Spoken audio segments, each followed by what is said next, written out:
সর্বপ্রথমে আপনাদেরকে বলে রাখি, আমি কিন্তু ফরেক্স ট্রেডিং শিখাই না। আমি শুধুমাত্র আমার অ্যানালাইসিসটা শেয়ার করে থাকি। সেক্ষেত্রে যদি আমার অ্যানালাইসিস আপনার অ্যানালাইসিসের সাথে ম্যাচ করে, তাহলে আপনি আমার অ্যানালাইসিস ফলো করতে পারেন। আদারওয়াইজ চোখ বন্ধ করে আমার অ্যানালাইসিস ফলো করে আপনার টাকা লস করার কোনো মানেই হয় না। টাকা আপনার লস হলেও কিন্তু আপনারই হবে। সুতরাং সিদ্ধান্তটা নেবেন আপনি খুব গুরুত্বপূর্ণ, খুব সতর্কতার সাথে, যাতে করে আপনার লসটা আপনি নিজে মেনে নিতে পারেন। নিজের অ্যানালাইসিসকে প্রাধান্য দিবেন। আমি এখানে আমার অ্যানালাইসিস দিয়েছি বলেই এর মানে এই নয় যে আপনার আমার অ্যানালাইসিস ফলো করেই এন্ট্রি নিতে হবে। সো কথা না বাড়িয়ে আমি মূল বিষয়ে চলে যাচ্ছি। আজকে এই মুহূর্তে আপনারা দেখতে পাচ্ছেন এটা গোল্ডের 30 মিনিট চার্ট। আমার অ্যানালাইসিস হচ্ছে মার্কেট নিচে আসবে। কেন এটা কিন্তু আমি বলবো না, কারণ হচ্ছে আমি শিখাই না, আমি আমার অ্যানালাইসিস শেয়ার করতেছি। সো এখানে 15 মিনিট চার্ট থেকে আমি যদি দেখি নিচে আসলে কতটুকু আসবে, এই যে এখানে আপনারা দেখতে পাচ্ছেন দুইটা ইকুয়াল লো আছে। এখানে দুইটা ইকুয়াল লো আছে।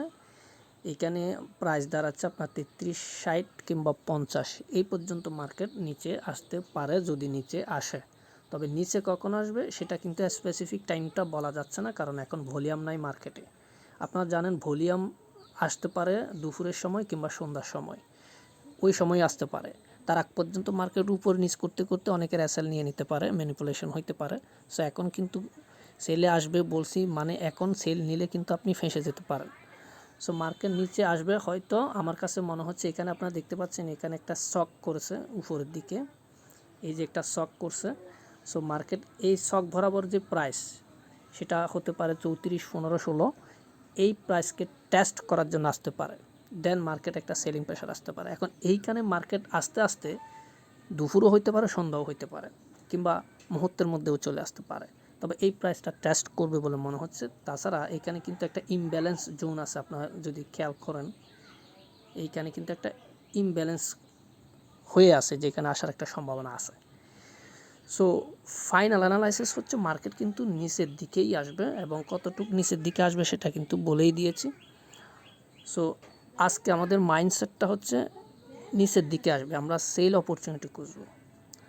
সো কোথা থেকে কখন কোন সময় সেল নিব সেটা সময় বলে দিবে, মার্কেট পরিস্থিতি বলে দিবে, এখন বলা যাচ্ছে না। কিন্তু আমি আপনাদেরকে মূল পয়েন্টগুলো বলে দিলাম। নিচে গেলে কতটুকু যাবে, উপরে গেলে কেন যাবে।